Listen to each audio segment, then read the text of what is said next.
How to remove watermark from TikTok videos. Hi everyone, I'm here to assist you today without any delay. Let's jump right in. First, open TikTok on your device. Then go to the video you want to post.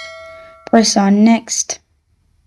After you press on next at the bottom right corner of your screen, you will find this kind of screen.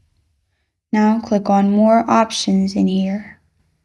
After you click on more options, you'll find different options pop up. Scroll down in here, turn on Save to Device, and make sure Save Post with Watermark is turned off. After you do this, simply post your video.